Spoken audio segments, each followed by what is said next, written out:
Hello students, how are you? Welcome to Examwala. I hope you all are good. So आज फिर आपके सामने कुछ previous year most important questions का collection लेकर आए हैं। तो आज का पहला क्वेश्चन देखेंगे किस पार्ट में एरर है। A taller Sikh rushed forward then any of his comrades. Option number A है a Sikh taller than any of his comrade rushed forward a Sikh. Option number B a Sikh rushed forward taller than any of his comrades. Option number C a Sikh rushed forward than any of his comrades taller. Option D no improvement. तो ये comparison का sentence है, तो comparison का पहले rule देख लेते हैं, फिर पता लग जाएगा हम लोग को किस पार्ट में गलती है। तो कंपैरिजन का रूल होता है, पहली बात तो जनरल सोचो कि कंपैरिजन किस में होता है, दो बराबर की चीज़ों में। तो यहाँ पर भी दो बराबर की चीज़ों में ही कंपैरिजन होगा। तो पर्सन टू पर्सन कंपैरिजन होता है, पर्सन टू पर्सन, या फिर थिंग्स टू थिंग, या फिर एक हिसाब से बोल सकते हो नाउन टू नाउन कंपैरिजन होना चाहिए। तो सेंटेंस में देखेंगे क्या पर्सन, थिंग या नाउन जो भी है देखते हैं। अ टालर सिख, ये तो एक पर्सन होगा ना, तो इसका कंपैरिजन किसी पर्सन से ही होना चाहिए। Rushed forward then any of his comrades, तो इसका कंपैरिजन काहे से होना चाहिए, एनी ऑफ हिज कॉमरेड्स से। तो ऑप्शन नंबर ए देखेंगे क्या इसमें हो रहा है कंपैरिजन नाउन टू नाउन या फिर पर्सन टू पर्सन। तो ऑप्शन है A a Sikh taller than any of his comrade, बिल्कुल हो रहा है। देखो a Sikh taller than any of his comrades, a Sikh जो है इसका कंपैरिजन इसके कॉमरेड्स के साथ हो रहा है। तो ऑप्शन नंबर ए हो सकता है, बिल्कुल हो सकता है। अब वैसे तो ऑप्शन बी सी देखने की ज़रूरत नहीं है, लेकिन देख लेते हैं एक बार। ऑप्शन बी है a Sikh rushed forward taller than any of his comrade. इसमें अ सिख रश्ड फॉरवर्ड, देखो रश्ड फॉरवर्ड की कंपैरिजन हो रही है एनी ऑफ हिज कॉमरेड्स, तो ये नहीं होगा। और ऑप्शन सी में a Sikh rushed forward then any of his comrades taller, देखो यहाँ पे टालर लास्ट में आ रहा है और आना चाहिए दैन के पहले, क्योंकि कंपैरेटिव तो दैन है, उससे पहले आना चाहिए। तो यहाँ पे ही गलत हो गया ये, तो इस हिसाब से ऑप्शन नंबर ए हो जाएगा। ठीक है, अगले क्वेश्चन की ओर बढ़ेंगे। अगला क्वेश्चन है an author is a reign of queen Anne who was famous lived in a cottage. Cottage का मतलब होता है कोई छोटा सा घर या फिर झोपड़ी। ठीक है, तो देखेंगे इसका क्या सही हो सकता है। An author in the reign who was famous of queen Anne lived in a cottage. Option number B है in a reign of queen Anne an author lived in a cottage who was famous. Option C है an author who was famous in the reign of queen Anne lived in a cottage. तो इसका देखेंगे क्या होता है, question कहना क्या चाह रहा है ये देखते हैं पहले। N author is a reign of queen एन्ने, एक ऑथर है कोई जो काहे के लिए फेमस है ये बता रहा है। Famous for lived in queen एन्ने होना चाहिए, जो कि एक झोपड़ी में रहता है। तो ये किस ऑप्शन में है वो देखते हैं ना। तो ये हो जाएगा N author who was famous in the reign of queen Anne lived in a cottage. तो ऑप्शन नंबर सी सही हो जाएगा। ठीक है, क्यों सही हो जाएगा अभी आपको बताया मैंने कि एक चीज़ और देख लो। एक रूल होता है एंटीसीडेंट का रूल है, जो रिलेटिव प्रोनाउन होता है। एंटीसीडेंट जो होता है, एंटीसीडेंट जो होता है वो रिलेटिव प्रोनाउन के जस्ट पहले आता है। रिलेटिव प्रोनाउन के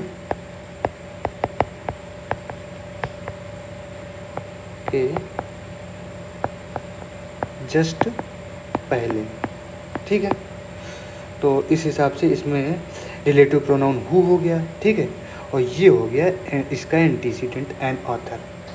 तो ये इसके जस्ट पहले इसी में आया और किसी भी ऑप्शन में नहीं आया, इसलिए ये हो जाएगा।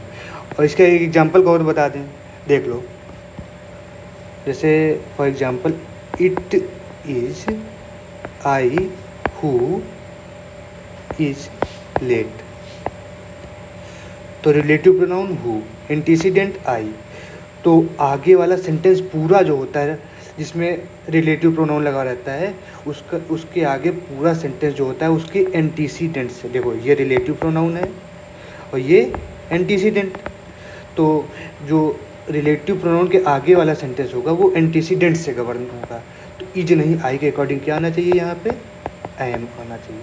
ठीक है, अब तो समझ में आ गया होगा, इजी है यार।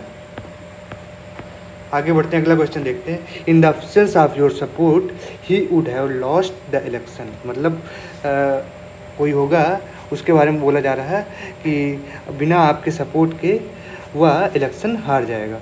तो देखते हैं इसका अप्रोप्रिएट क्या होता है ऑप्शन, लैकिंग योर सपोर्ट। देखो लैकिंग योर सपोर्ट नहीं होता, लैकिंग ऑफ योर सपोर्ट होता है, तो ये तो बिल्कुल नहीं होगा। But for your support, but for your support कोई सेंस नहीं बन रहा, कंजक्शन फिर प्रीपोजिशन एक साथ कैसे, ही वुड लॉस्ट इलेक्शन नहीं, तो he would have lost the election if you had not supported him, he would have lost the election if you had not supported him, ये बिल्कुल सही बन रहा है। और इसमें एक रूल भी आ गया, देखो कंडीशनल का रूल भी लग गया। इफ़ प्लस हैड है तो अगले वाले रिमेनिंग सेंटेंस में वुड हैव आ गया, तो ऑप्शन नंबर सी बिल्कुल सही हो जाएगा। ठीक है, ये देखो क्वेश्चन 3 दिन से लगातार, प्रीवियस ईयर के क्वेश्चन है, 3 दिन से लगातार ये रूल 3 पेपर अलग अलग पेपर के हैं, तीनों में पूछा गया। ये कितना इंपॉर्टेंस हो सकते हैं आप। अगला क्वेश्चन देखेंगे, माई uncle is enough reach to buy a car. देखो ये एडवर्ब और एडजेक्टिव का क्वेश्चन है, कन्फ्यूजन बहुत क्रिएट करता है। लोग रिच एनफ और एनफ रिच में सबसे ज़्यादा कन्फ्यूजन होता है लोगों को। तो आज समझ लो, आज के बाद नहीं भूलेगा। रिच जो है यहाँ पे एज अ एडजेक्टिव यूज हुआ है, और एडजेक्टिव को क्वालिफाई कौन करता है, एडवर्ब क्वालिफाई करता है। तो एडवर्ब एडजेक्टिव के बाद आएगा, मतलब एडवर्ब पहले एडजेक्टिव आएगा उसके बाद फिर एडवर्ब आएगा। तो एडवर्ब क्या होगा, एनफ होगा। कहीं के एनफ एडजेक्टिव की तरह भी कार्य करता है, लेकिन ऑलरेडी एडजेक्टिव आ गया तो 2 एडजेक्टिव साथ आएंगे नहीं, तो एडवर्ब मतलब एनफ जो है वो एडवर्ब भी हो सकता है, इस हिसाब से इसको एडवर्ब मानेंगे। तो सही सेंटेंस क्या हो जाएगा, my uncle is rich enough to buy a car, option number A option. ठीक है, अगला क्वेश्चन बढ़ेंगे, move to the next question. And next question is walking along the road an old man ran over the lorry. Old man ran over the lorry, कभी possible है कि आदमी ने गाड़ी को कुचल दिया, नहीं ना, गाड़ी आदमी को कुचलेगी। तो देखते हैं गाड़ी आदमी को कहाँ कुचल रही है, किस ऑप्शन में। Walking along the road an old man ran behind the lorry, गाड़ी के पीछे नहीं भागा। यहाँ पे गाड़ी को रन ओवर का मतलब होता है, रन ओवर का मतलब पहले समझ लो तो आगे आ जाएगा। रन ओवर का मतलब होता है टू हिट समवन और समबडी और समथिंग बाय द व्हीकल। तो पीछे नहीं भागेगा, गाड़ी उसके ऊपर से निकल रही है, रैन ओवर का मतलब। ठीक है, तो running along the road the lorry ran over an old man, option number C क्या है, the lorry ran over an old man walking along the road, तो ये ऑप्शन सही होगा। The lorry ran over an old man, मतलब जो lorry थी, गाड़ी थी जो वो ओल्ड मैन के ऊपर से निकल गई, जो रोड के साइड में टहल रहा था। ठीक है, तो option number C most appropriate option हो जाएगा, इसलिए option number C is the right answer. आगे बढ़ेंगे, अगला क्वेश्चन देखेंगे। यहाँ से कुछ वन वर्ड के क्वेश्चन है। A person who has no money to pay off his डेफ्ट, मतलब एक व्यक्ति जिसके पास पैसे नहीं है अपना डेफ्ट पे करने के लिए, तो उसको बोलते हैं इंसॉल्वेंट या फिर बैंकरप्ट। तो ऑप्शन नंबर ए ही मिल गया हम लोग को, बैंकरप्ट। इसको बोल सकते हैं दिवालिया, ऑप्शन बी पुअर है। पुअर का तो मतलब गरीब होता है। और डेस्टिट्यूट का मतलब क्या होता है, डेस्टिट्यूट का मतलब होता है जिसकी स्थिति दयनीय हो। क्या हो, जिसकी स्थिति दयनीय हो, या फिर जो बेसहारा हो, बेसहारा बोल सकते हैं इसका। इससे सिमिलर वर्ड देख लेंगे, मिजरेबल बोल सकते हो इसको। क्या बोल सकते हो, मिजरेबल, है ना। ओके, और क्या बोल सकते हो, इंडिजेंट बोल सकते हो, या फिर नीडी बोल सकते हो। और पॉपर का मतलब होता है भिखारी टाइप का, या फिर इसको भी तुम डिस्टिट्यूट ही बोल सकते हो, जिसको किसी चीज़ की ज़रूरत हो ना, तो इसको भी डिस्टिट्यूट ही बोल सकते हो। तो ऑप्शन नंबर ए इसका सही हो जाएगा। ओके, बढ़िया, आगे बढ़ते हैं, अगला क्वेश्चन देखेंगे। The words uttered impartially about the God, मतलब जो किसी गॉड के बारे में कुछ उल्टा सीधा बोलता है, मतलब गॉड की निंदा करता है, एक हिसाब से बोल सकते हो। उसको अमॉरल का मतलब होता है अनैतिक कार्य, फिलॉसफी का मतलब होता है दर्शन शास्त्र, और लॉजिक का मतलब होता है तर्क, और ब्लास्फेमी का मतलब होता है जो भगवान की, ईश्वर की निंदा करता है। इसको बोल सकते हैं, इसको प्रोफेनिटी भी बोल सकते हैं एक हिसाब से, प्रोफेनिटी। ठीक है, तो words utter impartially about the God is called blasphemy. ठीक है, ऑप्शन नंबर डी सही आंसर हो जाएगा। अगले क्वेश्चन की तरफ बढ़ेंगे। अगला क्वेश्चन है क्वेबल। क्वेबल का मतलब होता है किसी चीज़ की एक हिसाब से निंदा करना, क्रिटिसिज्म करना, मतलब थोड़ी सी निंदा करना, बोल सकते हो माइनर क्रिटिसिज्म, माइनर क्रिटिसिज्म, या फिर बोल सकते हो एडवर्स कमेंट टू समथिंग, मतलब किसी चीज़ को भला बुरा बोलना, एक हिसाब से ये भी बोल सकते हैं एडवर्स कमेंट। ठीक है, तो इसके सभी वर्ड, जितने भी चार के चारों वर्ड हैं, ये सब परीक्षाओं में पूछे गए हैं, तो चारों को एक बार पढ़ लेंगे, चारों को देख लेंगे। इसका मतलब प्रीमीडिएट का मतलब होता है पहले से सोचा समझा। क्या होता है? पहले से सोचा समझा। एक हिसाब से बोल सकते हैं पर्पजफुल। क्या होता है? जिसका उद्देश्य पहले से ही बना लिया गया हो, इसको बोलते हैं प्रीमीडिएट। प्रीनोमिनेट का मतलब तो जानते ही होंगे, पहले से जो नॉमिनेशन जिसका हो गया हो। और प्रीवेरिसेट का मतलब होता है छल कपट करना। इसके लिए एक बहुत बढ़िया फ्रेज होती है, बीट अबाउट द बुश। तो इसका यही सही हो जाएगा। ऑप्शन नंबर डी क्या है? प्रीपोंडरेट। प्रीपोंडरेट का मतलब होता है किसी चीज़ को डोमिनेट करना, किसी चीज़ में इन्फ्लुएंस अपना बनाना, किसी चीज़ में मतलब किसी चीज़ में उनसे ज़्यादा नंबर में होना, एक हिसाब से ये भी बोल सकते हैं इन्फ्लुएंस ज़्यादा होना किसी का। तो to be greater in to be greater in number और इन्फ्लुएंस। ठीक है, अगला देखेंगे। अगला question, a test in which cells from diseased organ are removed and tested. एक टेस्ट जहाँ पर सेल्स, कोशिकाओं के ऑर्गन को टेस्ट किया जाता है या रिमूव किया जाता है, उसको क्या बोलते हैं? उसको बोलते हैं बायोप्सी। इसका मतलब होता है एग्जामिनेशन ऑफ सेल्स या फिर टिश्यूज़, ऊतकों का या कोशिकाओं का, जहाँ पे अध्ययन किया जाता है, उसको बोलते हैं बायोप्सी। ऑटोप्सी का मतलब होता है एक पोस्टमार्टम, ऐसा पोस्टमार्टम जिससे डेथ का पता लगाया जाए कि डेथ कैसे हुई। अब postmortem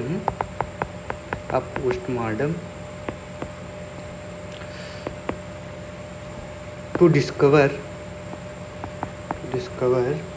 the cause of death. ठीक है, ऑपरेशन तो जानते हो क्या? और एम्पुटेशन का मतलब होता है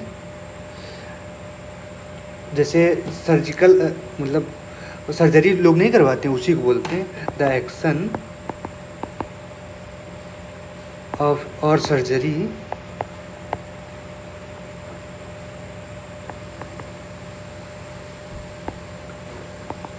मतलब एक हिसाब से कह सकते हो कटिंग बॉडी पार्ट या कटिंग लिम्स, इसको बोलते हैं एम्पुटेशन। अगला क्वेश्चन बढ़ेंगे, इसका ऑप्शन बताया ना, हाँ बायोप्सी हो जाएगा। अगला वाला क्वेश्चन देखेंगे, द टेस्ट इन ये क्वेश्चन यार रिपीट हो गया क्या फिर से? चलो इसको छोड़ेंगे, अगला वाला देखेंगे। Something that cause the death, कोई चीज़ ऐसी जो डेथ का कारण बने, उसको बोलते हैं फैटल। क्या बोलते हैं? फैटल। और ब्रूटल होता है, ब्रूटल का मतलब भी एक हिसाब से डरावना होता है, या फिर वायलेंट बोल सकते हो। क्या? वायलेंट। या फिर विशियस, इसी का बढ़िया वर्ड है विशियस। ओके। और इसको भी एक और वर्ड होता है रूथलेस, रूथलेस भी बोल सकते हो ब्रूटल को, ठीक है। क्रूर टाइप का जो होता है।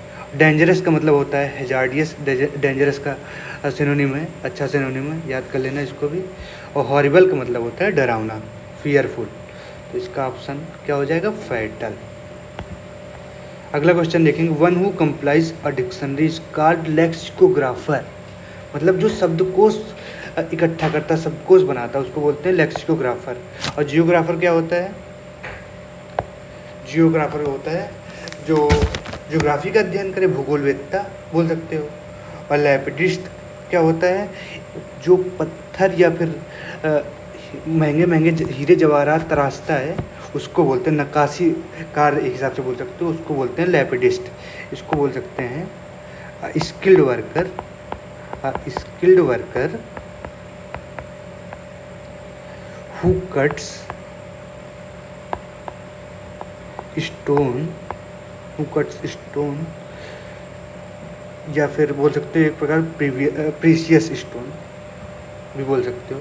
महंगे धातुओं को तराशने वाला लैपिडिस्ट होता है। और लिंग्विस्टिक क्या होता है? लिंग्विस्टिक होता है जिसको भाषाओं का ज्ञान हो, उसको बोलते हैं लिंग्विस्टिक, भाषाविद। ठीक है। इसका ऑप्शन क्या हो जाएगा? Option number B. One who compiles a dictionary is called lexicographer. अब यहाँ से कुछ सिनोनिम्स के, सिनोनिम्स के क्वेश्चन है, इनको देख लेंगे। पहला क्वेश्चन है पोएग्नेंट। पोएग्नेंट का मतलब होता है एक हिसाब से जो सैडिस्ट टाइप का हो, sense of sadness, sense of sadness, ठीक है। इसको और बोल सकते हैं थोड़ा एक हिसाब तीखा भी होता है, एक बोल सकते हो पिटीफुल। तो इसका ऑप्शन क्या हो जाएगा? Option number 20 sad. सैड दिया है तो सैड हो जाएगा। और सोई का मतलब होता है दिखावा करने वाला, सिली का मतलब होता है मूर्ख, और स्नॉबिस का मतलब होता है असभ्य टाइप का, एरोगेंट टाइप का, जिद्दी टाइप का, हाठी टाइप का। तो इसको बोल सकते हैं एरोगेंट, एरोगेंट, ठीक है। तो option number B is the right answer. अगला क्वेश्चन, क्वेरलस। क्वेरलस का मतलब होता है जो छोटी छोटी बातों पे शिकायत करता रहता है किसी चीज़ की, कंप्लेनिंग मैनर वाला, हर चीज़ का कंप्लेन, मुंह बना के जो कंप्लेन करने लगता है हर चीज़ का, उसको बोलते हैं क्वेरलस, कंप्लेनिंग मैनर, कंप्लेनिंग मैनर किसी चीज़ का। इसी को और बोल सकते हैं स्नैपी, ठीक है। तो कंप्लेनिंग इस पर ऑप्शन दिया है, तो कंप्लेनिंग सही हो जाएगा। और क्रिटिकल, कठिन। क्यूरियस, क्यूरियस का मतलब होता है जिज्ञासु, जो किसी चीज़ के बारे में जानने के लिए उत्सुक हो, जिसको एक हिसाब से बोल सकते हैं इंथुजियाज्म, या फिर बोल सकते हैं एनॉक्सियस फॉर समथिंग, ठीक है। और एम्बिगुअस का मतलब होता है अस्पष्ट, इसको बोल सकते हैं ऑब्सक्योर, इसे बोलते हैं ऑब्सक्योर, या फिर बोल सकते हैं वेग, ठीक है।